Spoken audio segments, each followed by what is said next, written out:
On. Now I want to show you the scene over here. You're looking at the corner of Municipal Lane, and this is Highway 31 right here. You've seen this whole crowd that has spilled out into the streets. The sirens just started blaring here about 2 minutes ago. It's a deafening roar. This siren is situated right on top of the storm shelter. A dollar bill is exactly 6 inches in length, and here's a pothole we found just off of Aaron to Aronoff Drive. You get down, that's one bill length right there. That's about a third to a half.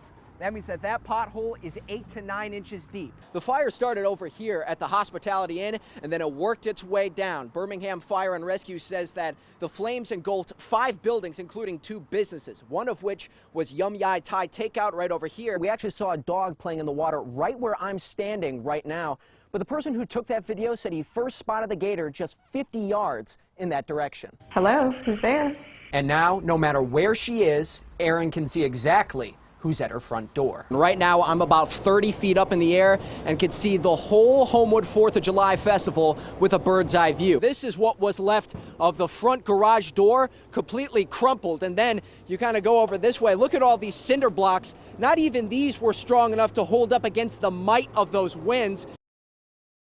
Our Robert Sherman is there on the scene right now. Robert, can you tell us what's going on? I heard horns honking earlier.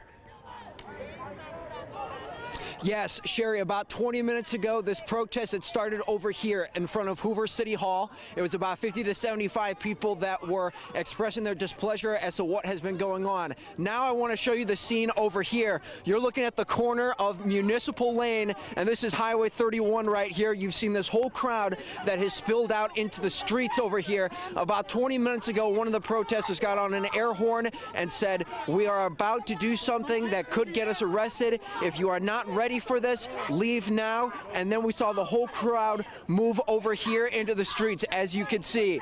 Now you've seen a lot of horns honking. You can obviously see there is a police presence here. You can see all the flashing of lights that are going on over here, but there's obviously a lot of passion that is here at this scene right now. This is just a quick look at what it looks like, but you saw a lot of horns blaring. You saw all traffic was stopped about 15 minutes ago, and right now it is still stopped right now. Nobody is able to get through on any direction on Highway 31 at this point. Sherry, that best friend is named Garrett Warren, and those two boys would fish together every chance they got. Warren tells me that losing his friend has been hard, but Perry will always be there on the water by his side. Garrett Warren towed this fishing boat all the way down from Lake Gunnersville Friday morning. It was something that he had to do. Our last memory that I have with him was spent right here on this boat. 17-year-old Hayden Perry was Garrett's best friend, bonded by a love for fishing. Oh my goodness. The two were out on the water Monday night, and Hayden reeled in yet another bass. Oh, it's not a bad one. It was his last catch, and the last time Garrett saw him. I told him to be safe, have a good night. Same thing we always do. We checked and made sure he had all his baits and tackle with him, and he hit the road. Hayden never made it home. Birmingham Fire and Rescue tells us that his truck went off the road and crashed into a pole on I-65 South. He was killed. He was too young. That kid was special. That kid had more opportunity in front of him for a good career in bass fishing than any other kids at his age. That's it. We sat there for the last 2 hours of the day. Garrett brought the boat down for the memorial service. The seat to his left was Hayden's.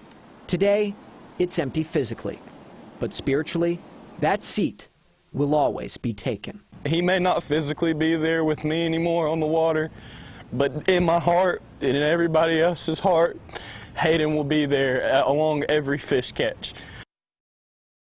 The speculation is over as Governor Ivey has finally put a number to her gas tax proposal. 10 extra cents per gallon of gas over 3 years. That's a larger increase than what other states, such as Tennessee, have recently implemented. So, what would raising the gas tax by 10 cents mean for your wallet? We crunched the numbers to find out. Every click, every drop, every tank of gas has a price. But luckily for Alabamians, Clay Ingram with AAA says that price is comparatively low. We're still one of the lowest price states in the country. We almost always are. But that could change if the Alabama state legislature votes to raise the gas tax in order to fund road repairs. Governor Kay Ivey is calling for the gas tax to be raised by 10 cents over 3 years. But as it so happens, Tennessee recently passed their own infrastructure reform bill. The Improve Act, signed into law in 2017, bumped the volunteer state's gas tax by 6 cents, also over 3 years. To get a better idea of how the gas tax impacts consumers, we trekked north to Tennessee.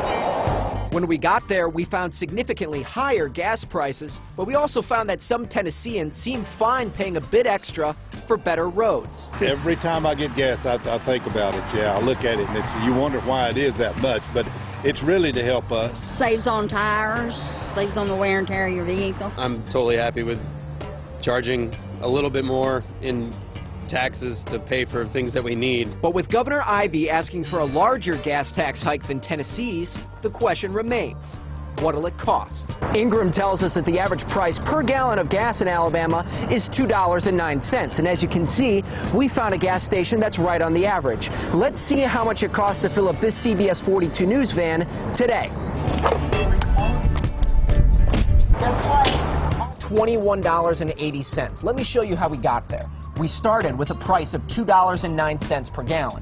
We bought 10.385 gallons. That gives us a final cost of $21.80. But if Alabama implements a 10-cent gas tax increase, now your price per gallon is $2.19. We're still buying the same 10.385 gallons. That gives us a new final cost of $22.84, giving you a difference of $1.04 extra every time you fill up. The research done shows that the average American buys 50 tankfuls per year. So if it costs me an extra $1.04 to fill up this CBS 42 News van, and I have to fill it up 50 times a year, that means that a 10-cent gas tax increase will ultimately cost me an extra $52 every year. Of course, those numbers will vary depending on the type of car you own and how often you drive. But in our case, if you want to break it down even further, $52 a year, that's an extra 14 cents every day. In the studio, Robert Sherman, CBS 42 News, local coverage you can count on.